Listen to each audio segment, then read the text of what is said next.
Okay, in this video we're going to be looking at some questions related to the PPF and opportunity cost, mainly focusing on what the actual PPF is and the key assumptions of the PPF, what it means if we're working inside the PPF and the implications of that, the difference between the PPF shifting inwards and working within the PPF, how we measure opportunity cost on the PPF, and that's the same thing. So, what is measured by the production possibility frontier? Longer question. Basically, it shows, and this is really important that you get the language right, the production possibilities possible for a hypothetical country with finite resources. So the two key words there is hypothetical, and we're looking at a hypothetical country with finite resources as well, that's capable of producing two goods and services. So make it really clear what the PPF actually is. It's a graph that shows the possible combinations for a hypothetical country with finite resources that can produce two different types of goods and services. In other words, it shows the combination of goods and services that may be produced using the available resources and the available technology for an economy. The bowed out nature of the PPF represents that opportunity cost changes at different levels of production along the PPF, and that indicates that resources are not equally suited to both types of production. So e.g. bananas and robots. All points along the PPF are achieving technical efficiency, so you're explaining what the PPF is, how it represents opportunity cost, and also a little bit about efficiency within your answer. So at all points along the PPF, an economy is achieving technical efficiency. If we're producing within the PPF, it means we're not allocating our land, labour and capital resources as efficiently as we possibly could, therefore not achieving technical efficiency. And it's also worth noting that points outside the PPF are not attainable at the current point in time. They may be in the future. Some of the assumptions of the PPF, okay, so there are assumptions that the PPF is predicated upon. That includes things like they can only produce two goods and services. All factors of production can be used in either good or service. And the last one is that all resources are fully and efficiently employed. So the country can only produce two goods and services. All factors of production can be used to produce either, so they're not completely incapable of one of the goods or services. They might be less suited, but not incapable. And all resources are fully and efficiently employed. Again, answer 2, one of these three assumptions is only two goods. The second one is that all resources are being fully and efficiently employed. And the third one is that all land, labour and capital can be used for either good and can be swapped around between the two. Explain why points within the PPF do not necessarily involve a trade-off. Okay, basically what you want to get across in your answer here is that at points inside the PPF, we're not working to our productive capacity. So we're able to produce more of a good or service without sacrificing the other good or service, and that stems from the fact that we've basically got idle resources that can easily make more of one thing without having to make less of the other. So if you look at answer 2, points within the PPF represent the economy is not working at its full productivity or potential, and there are idle resources available.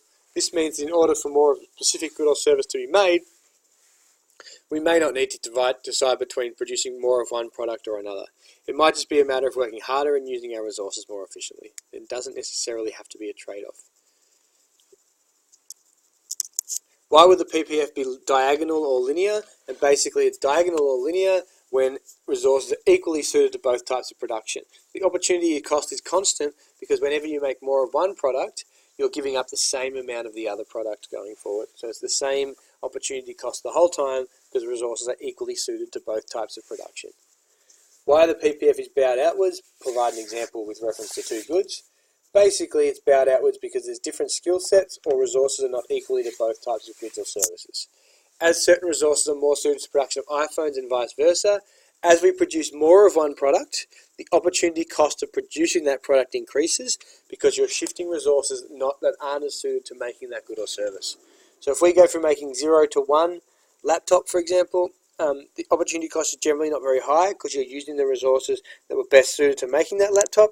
Once you go from 500 to 501 laptops, you're generally giving away more of the other product because you're utilizing resources that are not as suited to producing laptops.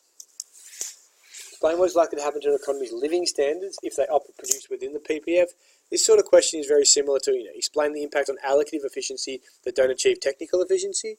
So some key things in relation to living standards is there's often not enough goods to go around because we're not producing to our max.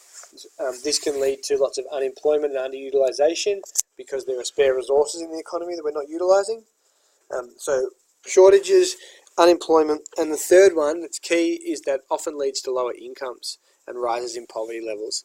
And that's again stems from the fact that we're not producing as much as we can, so we're not maximising income or GDP per capita, and then that flows on to not having enough money for people or enough income for people. By producing within the PPF, there's an underutilisation of factors of production, hence reducing individuals' access to material goods and services, which reduces material living standards. This could lead to poverty. It can also impact, because this is about living standards as a whole, so you can talk about material and non-material. This may also impact on factors in individuals' lives like happiness or health, especially if poverty increases. You could also argue that it affects their self-esteem, they find it hard to get a job, and can also reduce non-material living standards. Disclaimer reference to goods why the PPF is bowed outwards. We've talked about this in the past, so I'll go through this really quickly. The PPF is bowed outwards because not all resources are equally suited to the production of both goods and services. For example, if land that is more suited to growing apples is used for growing oranges, then the opportunity cost of changing the use to that land to produce apples instead of oranges is relatively low because the land was more suited to producing apples in the first place. So essentially what they're saying is that initially when you're producing more of one good, you take away resources that are not suited, and then as time goes by, you take away more resources that are suited to the original form of production. Another example, the PPF is bowed outwards because the resources we have in our economy may sometimes be not suited to both goods and services. So the more we try to produce something, the higher the opportunity cost. Great sentence. For example, if we're producing pineapples but not apples, the move we try to increase the production of apples, the more pineapples we have to give up in order to produce these apples because the opportunity cost becomes greater. Also, if we had computers and tables and we wanted to increase the production of tables, the opportunity cost to produce each extra table would increase because resources aren't suited to that type of production. The difference between working working in the PPF and working within the PPF: when you're working within the PPF, you aren't using resources to their maximum potential. You have some spare productive capacity. When there is a shift in the PPF inwards, the economy's productive capacity or maximum has actually decreased because of a decrease in the quantity or quality of resources. So the first one means we're not using our resources to their max capacity. The second one means that the actual quantity or quality of resources has been diminished. Hence, when there's a shift in the PPF inwards, the economy's ability, if all resources are fully employed, is reduced, where if an economy is working within the PPF, their ability hasn't changed, they're just not using their resources as efficiently as possible. Hence, that, for example, they might be becoming lazy and not using their resources to as much as they possibly could. Explain what is likely to happen to an economy's living standards if they produce within the PPF. We've talked about this in the past. There's underutilisation of factors of production. That can lead to lower incomes, decreasing material goods and services. This can also lead to poverty, and poverty can lead to unhappiness, depression, mental illness, which affects non-material living standards. Okay. In terms of this next question, we've already talked about it, and that's all for that video.